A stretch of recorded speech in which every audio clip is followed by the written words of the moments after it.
നമസ്കാരം, കേരള ന്യൂസിലേക്ക് സ്വാഗതം. നമ്മളിന്ന് ചർച്ച ചെയ്യുന്ന വിഷയം ബി.ജെ.പിക്ക് എത്ര സീറ്റ് കേരളത്തിൽ ലഭിക്കാൻ സാധ്യതയുണ്ട്, ഉറപ്പായിട്ടുള്ള സീറ്റുകൾ ഏതൊക്കെയാണ് എന്നുള്ളതിനെ സംബന്ധിച്ചാണ്. ഞങ്ങൾ നേരത്തെ LDFന് കിട്ടാൻ പോകുന്ന സീറ്റുകൾ, UDFിൽ നിന്നും LDF പിടിക്കാൻ സാധ്യതയുള്ള സീറ്റുകളെ കുറിച്ച് ഞങ്ങൾ നേരത്തെ സംസാരിക്കുകയുണ്ടായി.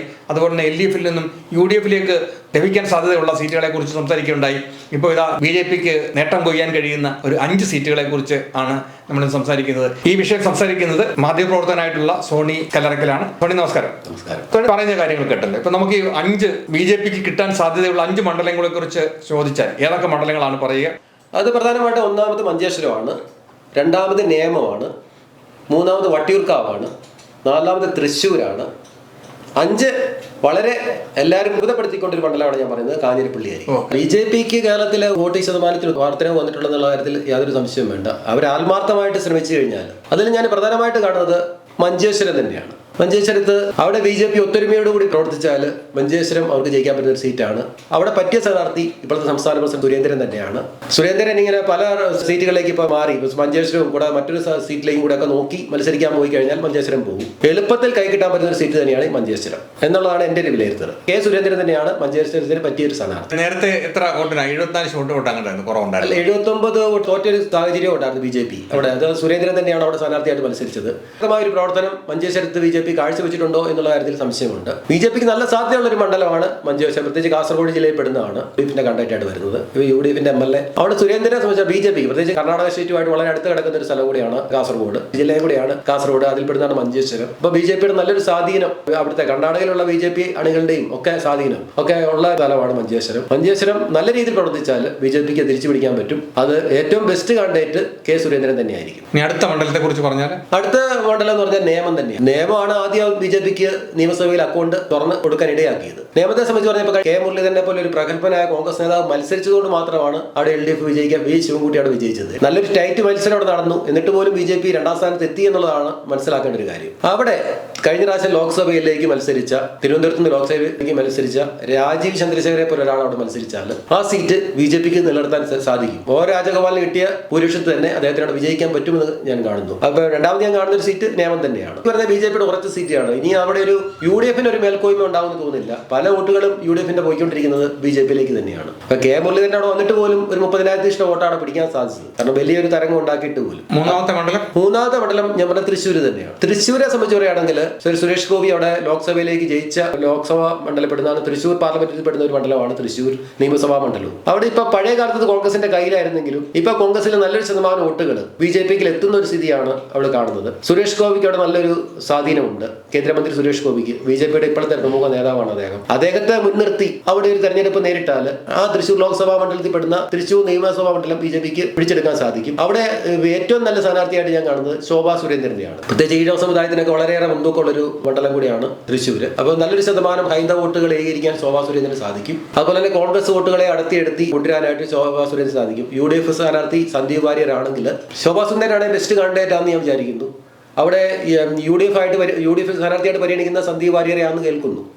അപ്പോൾ സന്ദീപ് വാര്യറുമായിട്ട് ഫൈറ്റ് ചെയ്യാൻ പറ്റുന്ന ഒരു സ്ഥാനാർത്ഥി ശോഭാ സുരേന്ദ്രൻ തന്നെയായിരിക്കും.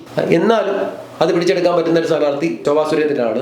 ഒരു രാഷ്ട്രീയ തെരഞ്ഞെടുപ്പിനെ നേരിടാനുള്ള കഴിവും മെയ്വഴക്കവും ഒക്കെ ശോഭാ സുരേന്ദ്രനുണ്ട്. മാക്സിമം വർദ്ധിപ്പിച്ചെടുക്കാൻ ശോഭാ സുരേന്ദ്രന് കഴിയും. തിരിച്ചു പിടിക്കാൻ പറ്റുന്ന ഒരു സീറ്റ് തന്നെയാണ് തൃശ്ശൂർ. ഇല്ല, സുധീരൻ ആയിരിക്കണമെന്ന് ഞാൻ പറഞ്ഞില്ല. സുധീരനാണ് കോൺഗ്രസിന് ബെസ്റ്റ് സ്ഥാനാർത്ഥി എന്നാണ് ഞാൻ പറഞ്ഞത്. സന്ദീപ് വാര്യരെക്കാട്ടി ബെസ്റ്റ് സ്ഥാനാർത്ഥി സുധീരൻ തന്നെയായിരിക്കും കോൺഗ്രസിന് നല്ല സ്ഥാനാർത്ഥി. ജയിക്കണം എന്ന് ഞാൻ ഒരിക്കലും പറഞ്ഞില്ല. ആഞ്ഞു പിടിച്ചാൽ ജയിക്കാൻ പറ്റുന്ന ഒരു സീറ്റ് തന്നെയാണ്. പാർലമെന്റിലേക്കുള്ള വോട്ടിന്റെ ശതമാനം തെളിയിച്ചിട്ടുണ്ട്. മാത്രമല്ല ഏറ്റവും കൂടുതൽ NDPക്കാർ പണ്ടുണ്ടായിരുന്നത് തൃശ്ശൂരായിരുന്നു. അവരെല്ലാം ബി.ജെ.പിയിലേക്ക് മാറുകയായിരുന്നു പിന്നീട് ചെയ്തത്. NDPയുടെ തന്നെ സ്ഥിരം മണ്ഡലമായിരുന്നു. അതുകൊണ്ട് തന്നെ ബി.ജെ.പിക്ക് നല്ല സ്വാധീനം ഉണ്ട് എന്ന് നമുക്ക് പറയേണ്ടി വരും. ഇല്ല, തീർച്ചയായിട്ടും അവിടെ ശോഭാ സുരേന്ദ്രനെ പോലെ ഒരു സ്ഥാനാർത്ഥി, കരുത്തര ഒരു സ്ഥാനാർത്ഥി ബി.ജെ.പി അവിടെ അവതരിപ്പിക്കണം. അത് ഒന്നെങ്കിൽ ശോഭാ സുരേന്ദ്രൻ, അല്ലെങ്കിൽ ഞാൻ കാണുന്നത് സന്ദീപ് വചസ്പതി, അങ്ങനെ ഞങ്ങൾ ചെറുപ്പക്കാരനായിട്ടുള്ള ആരെങ്കിലും അവിടെ മത്സരിക്കുവാണെങ്കിലും വോട്ട് നേടാനായിട്ട് ബി.ജെ.പിക്ക് സാധിക്കും.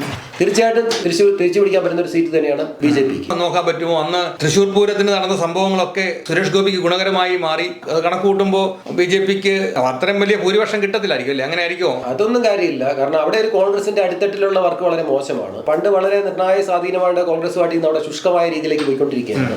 അത് ഒരു പരിധി വരെ BJP വോട്ടിനെ സ്വാധീനിക്കും. അത് പിടിച്ചെടുക്കാൻ BJPക്ക് പറ്റും. തൃശ്ശൂർ സീറ്റ് BJPക്ക് സുരക്ഷിതമാക്കി എടുക്കാൻ പറ്റുന്ന ഒരു സീറ്റ് തന്നെയാണെന്നാണ് കരുതുന്നത്. ആ തെരഞ്ഞെടുപ്പിന് പ്രചരണത്തിന് നേതൃത്വം കൊടുക്കുകയും ചെയ്യണം തൃശ്ശൂരിൽ. പാർലമെന്റ് ഇലക്ഷന് നേമത്തെ വോട്ടിംഗ് എങ്ങനെയായിരുന്നു? രാജീവ് ചന്ദ്രശേഖർക്ക് നല്ല ഭൂരിപക്ഷം ഉണ്ടായിരുന്നു. താര വോട്ട് ഭൂരിപക്ഷത്തിലാണ് ശശി തരൂരിനുണ്ടായിരുന്നു. നമ്മൾ മനസ്സിലാക്കേണ്ട ശശി തരൂരും എതിർത്ത ഒരു സ്ഥാനാർത്ഥി ആരാ നമ്മൾ തിരിഞ്ഞു ചിന്തിക്കണം. അത് ശശി തരൂരാണ്. ശശി തരൂരിന്റെ വ്യക്തിപ്രഭാവം നമുക്ക് അംഗീകരിക്കാതിരിക്കാൻ സാധിക്കില്ല. കാരണം അവിടെ ശശി തരൂർ അവിടെ കോൺഗ്രസിന്റെ സ്ഥാനാർത്ഥി ആയതുകൊണ്ട് മാത്രമാണ് കോൺഗ്രസിന് കിട്ടിയ ഒരു സീറ്റാണ് തിരുവനന്തപുരം പാർലമെന്റ് മണ്ഡലം. അല്ല വേറെ ആരായിരുന്നെങ്കിലും രാജീവ് ചന്ദ്രശേഖർ അവിടെ വിജയിച്ചേനെ. അപ്പൊ അടുത്ത മണ്ഡലം വട്ടിയൂർക്കാവാണ്. വട്ടിയൂർക്കാവിനെ സംബന്ധിച്ച് പറഞ്ഞു കഴിഞ്ഞാൽ തിരുവനന്തപുരത്ത് പുതുതായി രൂപം കൊണ്ട ഒരു മണ്ഡലമാണ് വട്ടിയൂർക്കാവ്. അവിടുത്തെ ആദ്യത്തെ MLA കോൺഗ്രസിലെ K മുരളീധരനായിരുന്നു. ആ മണ്ഡലം ഉണ്ടായ ശേഷം ഉണ്ടായ തെരഞ്ഞെടുപ്പിൽ അവിടെ മത്സരിക്കാനെത്തിയത് കോൺഗ്രസിന്റെ സ്ഥാനാർത്ഥിയായിട്ട് K മുരളീധരനായിരുന്നു. അദ്ദേഹത്തെ എതിർത്തത് ചെറിയാമ്പലിപ്പായിരുന്നു. BJPക്ക് അത്ര വലിയ മേധാവിത്വമൊന്നും വട്ടിയൂർക്കാവ് കാണാനുണ്ടായിട്ടില്ല. രണ്ടാമത്തെ തെരഞ്ഞെടുപ്പ് തൊട്ട് അവിടെ വോട്ടിംഗ് ശതമാനം ഗണ്യമായ രീതിയിൽ വർദ്ധിക്കുന്നതാണ് കാണുന്നത്. സമുന്നതനായ കേരളത്തിലെ നേതാവ് കുമ്മനം രാജശേഖരൻ അവിടെ രണ്ടാം സ്ഥാനത്ത് വരുന്ന കാഴ്ച നമ്മൾ കണ്ടതാണ്. അപ്പം നല്ല നേതാവിനെ അവിടെ നിർത്തിയാൽ തീർച്ചയായിട്ടും BJPക്ക് പിടിച്ചെടുക്കാൻ പറ്റുന്ന ഒരു മണ്ഡലം തന്നെയാണ് വട്ടിയൂർക്കാവ്. അവിടെ പറ്റിയ സ്ഥാനാർത്ഥിയായിട്ട് മിസോറാം ഗവർണറായ ശ്രീധരൻപിള്ള അങ്ങനെ ഒരാളോട് വന്ന് മത്സരിച്ചാൽ അദ്ദേഹം ചെങ്ങന്നൂർ മത്സരിച്ചപ്പോൾ നമ്മൾ കണ്ടതാണ്. നല്ലൊരു വോട്ട് വർധന BJPക്ക് ഉണ്ടാക്കി കൊടുത്തു. അദ്ദേഹം BJPക്ക് ചെങ്ങന്നൂരിൽ ഏറ്റവും കൂടുതൽ വോട്ട് വർധന ഉണ്ടാക്കി കൊടുത്തത് ശ്രീധരൻപിള്ളയാണ്. അദ്ദേഹത്തെ പോലെ ഒരാളെ തിരുവനന്തപുരത്ത് നിർത്തി കഴിഞ്ഞാൽ BJPക്ക് വട്ടിയൂർക്കാവ് തിരിച്ചു പിടിക്കാൻ സാധിക്കുമെന്ന് കരുതുന്നു. BJPക്ക് നല്ല മജോറിറ്റി ഉള്ള ഒരു മണ്ഡലം തന്നെയാണ് വട്ടിയൂർക്കാവ്. ശക്തമായ ഒരു മത്സരം അവിടെ നടത്താൻ ഒത്തൊരുമയോടുകൂടി ഉള്ള ഒരു പ്രവർത്തനം അവിടെ കാഴ്ചവെക്കാൻ BJPക്ക് പറ്റിയാൽ ആ മണ്ഡലം BJPക്ക് നിലനിർത്താൻ സാധിക്കും.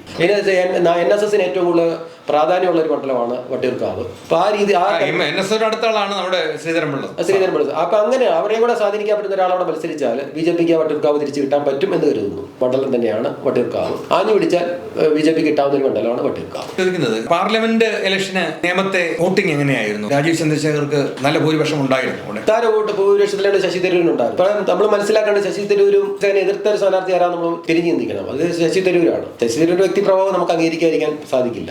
കാരണം അവിടെ ശശി തരൂർ അവിടെ കോൺഗ്രസിന്റെ സ്ഥാനാർത്ഥി ആയതുകൊണ്ട് മാത്രമാണ് കോൺഗ്രസിന് കിട്ടിയ ഒരു സീറ്റാണ് തിരുവനന്തപുരം പാർലമെന്റ് മണ്ഡലം. അല്ല വേറെ ആരായിരുന്നെങ്കിലും രാജീവ് ചന്ദ്രശേഖർ അവിടെ വിജയിച്ചേനെ. അപ്പോൾ അടുത്ത മണ്ഡലത്തെ കുറിച്ച് പറയുകയാണെങ്കിൽ ഏത് മണ്ഡലം പറയും? കാഞ്ഞിരപ്പള്ളി ശരിക്കും പറഞ്ഞാൽ കേരള കോൺഗ്രസിന്റെ മണ്ഡലമാണ്. അവിടെ കേരള കോൺഗ്രസുകൾ കാലാകാലങ്ങളിൽ മത്സരിക്കുന്ന മണ്ഡലമാണ്. കഴിഞ്ഞ പ്രാവശ്യം LDFന്റെ കണ്ടേറ്റ് ആയിട്ട് വന്നത് ജോസ് കെ മാണി വിഭാഗത്തിലെ N ജയരാജായിരുന്നു, പഴയ മന്ത്രി നാരായണക്കുറുപ്പിന്റെ മകൻ. UDFൽ കേരള കോൺഗ്രസിന്റെ ഏറ്റെടുത്തിട്ട് അവിടെ ജോസഫ് ആഴിക്കൻ കോൺഗ്രസിന്റെ സ്ഥാനാർത്ഥിയോട് മത്സരിക്കുകയാണ് ചെയ്തത്. അവിടെ ഇക്കുറി BJPയുടെ സ്ഥാനാർത്ഥിയായിട്ട് PC ജോർജ് മത്സരിച്ചാൽ ഒരു പക്ഷേ ആ സീറ്റ് BJPക്ക് നിലനിർത്താൻ പറ്റുമെന്ന് ഞാൻ കരുതുന്നുണ്ട്. അപ്പം BJPയുടെ ഓപ്പോസിറ്റായി ആരൊക്കെ വരാനാണ് സാധ്യത എന്ന് പറയാമോ? അത് ചിലപ്പോൾ അത് കേരള കോൺഗ്രസ്, ഇപ്പൊ UDF ആണെങ്കിൽ അത് കേരള കോൺഗ്രസ് തന്നെ കോൺഗ്രസിന്റെ അത് തിരിച്ചെടുക്കാൻ സാധ്യതയുണ്ട്. കോൺഗ്രസ് അത് കോൺഗ്രസ് അത് ചിലപ്പോൾ കേരള കോൺഗ്രസിന് ജോസഫ് ഗ്രൂപ്പിന് വിട്ടുകൊടുക്കാൻ സാധ്യതയുണ്ട്. അങ്ങനെ വന്നാൽ അത് PT ചാക്കോയുടെ മകൻ PC തോമസ് ആയിരിക്കും അവിടെ മത്സരിക്കാൻ സാധ്യത. LDFൽ അത് ജയരാജ് തന്നെയായിരിക്കും. പക്ഷേ BJPയുടെ കാൻഡിഡേറ്റ് ആയിട്ട് PC ജോർജ് വരുവാണെങ്കിൽ അവിടെ ഒരു നല്ലൊരു മത്സരം കാഴ്ചവെക്കാൻ പറ്റും.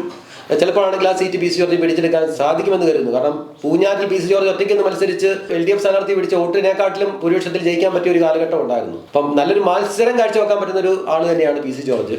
BJPക്ക് അവിടെ ഏറ്റവും പറ്റിയ കാൻഡിഡേറ്റും PC ജോർജ് ആണെന്നാണ് എൻ്റെ വിശ്വാസം. പ്രത്യേകിച്ച് കത്തോലിക്ക സഭയ്ക്കും നായർ കമ്മ്യൂണിറ്റിക്കും ഒക്കെ വളരെ മുൻതൂക്കമുള്ളൊരു മണ്ഡലമാണ് കാഞ്ഞിരപ്പള്ളി എന്ന് പറയുന്നത്. ജഡ്ജ് അച്ഛന്മാരുടെയും ബിഷപ്പുമാരുടെയും ഒക്കെ പിന്തുണ PC ജോർജിനുണ്ട്. അങ്ങനെയുള്ള പല ഘടകങ്ങളും PC ജോർജിന് PC ജോർജ് അവിടെ വിട്ടു പോകുമോ? കാരണം പൂഞ്ഞാറ് നല്ല വികസനങ്ങൾ ചെയ്തിട്ടുണ്ട്, അതിനെക്കുറിച്ച് ഒത്തിരി അവകാശവാദങ്ങൾ വേണ്ടി പുള്ളിയും മകനും നിൽക്കുന്നുണ്ട്. സമയത്ത് പുള്ളിയുടെ സ്വന്തം മണ്ഡലം വിട്ടു പോകാന്ന് വെച്ചാൽ ഒളിച്ചോട്ടമായിരിക്കത്തില്ലേ അത്? അല്ല, PC ജോർജിനെ സംബന്ധിച്ച് പറഞ്ഞാൽ ഒളിച്ചോടിയിട്ടില്ലല്ലോ. 2 തവണയും ഒരു മുന്നണിയുടെ സ്ഥാനാർത്ഥിയായിട്ട് ഇല്ലാതെ അവിടെ മത്സരിച്ചല്ലോ. ആദ്യ തവണ വലിയ ഭൂരിപക്ഷത്തിലൂടെ ജയിച്ചു, 2ാം തവണ BJPക്കൊപ്പം ആയിരുന്നു പുള്ളി. എന്നിട്ട് പോലും അദ്ദേഹം 2ാം സ്ഥാനത്ത് വന്നു. പക്ഷെ അവിടെ ശക്തമായ ഒരു മുസ്ലിം വിങ്ങിന്റെ എതിർപ്പ് PC ജോർജ് നേരിടുന്നുണ്ട്. അതിന് എത്ര കാലം അത് മുന്നോട്ട് കൊണ്ടുപോകാൻ പറ്റുമെന്നൊന്നും പറയാൻ പറ്റില്ല. ആ രീതിയിൽ പൂഞ്ഞാറുമായിട്ട് ബന്ധപ്പെട്ട് നിന്ന് കഴിഞ്ഞാൽ അത് PC ജോർജിന്റെ രാഷ്ട്രീയ ഭാവി തന്നെ ചിലപ്പോൾ അത് ബാധിച്ചെന്നിരിക്കും. അതിന് നല്ലത് PC ജോർജിന് ഏറ്റവും സുരക്ഷിതം കാഞ്ഞിരപ്പള്ളി തന്നെയായിരിക്കും. മകൻ ഷോൺ ജോർജിനെ പൂഞ്ഞാർ വിട്ടുകൊടുക്കേണ്ട ആവശ്യമില്ലല്ലോ. PC ജോർജ് സ്വാഭാവികമായിട്ട് കാഞ്ഞിരപ്പള്ളിക്ക് വന്നാൽ ഷോൺ ജോർജ് തന്നെയായിരിക്കും അവിടെ പൂഞ്ഞാറിൽ സ്ഥാനാർത്ഥിയാകാൻ സ്വാഭാവികമായിട്ട് സാധ്യതയുള്ളത്. പക്ഷേ ഏറ്റവും നല്ല സ്ഥാനാർത്ഥി BJPക്ക് PC ജോർജ് തന്നെയാണ്. കത്തോലിക്ക സഭയുടെ വോട്ട് വളരെ നിർണായകമാണ്. അത് PC ജോർജ് അവിടെ മത്സരിച്ചാൽ PC ജോർജിനെ കത്തോലിക്ക സഭ പിന്തുണയ്ക്കുമെന്നാണ് ഞാൻ വിശ്വസിക്കുന്നത്.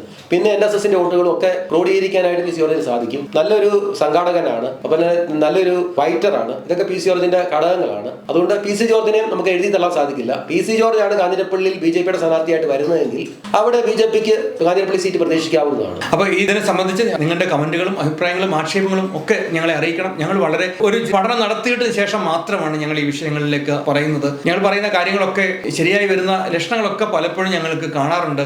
രാഷ്ട്രീയമാണ്, എന്തൊക്കെ മാറി മറിയുമെന്നറിയില്ല. എന്തായിരുന്നാലും ഇതേ അന്തരീക്ഷത്തിലാണ് രാഷ്ട്രീയം പോകുന്നതെങ്കിൽ ഞങ്ങൾ പറയുന്ന കാര്യങ്ങളൊക്കെ നിങ്ങൾ കുറിച്ചു വെച്ചോളൂ. അതൊക്കെ സംഭവിക്കുക തന്നെ ചെയ്യും. കാഞ്ഞിരപ്പള്ളി ഉൾപ്പെടെ നമുക്ക് പ്രതീക്ഷയോടെ BJPക്ക് കാത്തിരിക്കാം എന്ന് ഞങ്ങൾ പറയുകയാണ്. ഓക്കെ, അടുത്ത ഒരു ചർച്ചയുമായി ഞങ്ങൾ വീണ്ടും കടന്നു വരുന്നതായിരിക്കും. അതിൽ നന്ദി, നമസ്കാരം.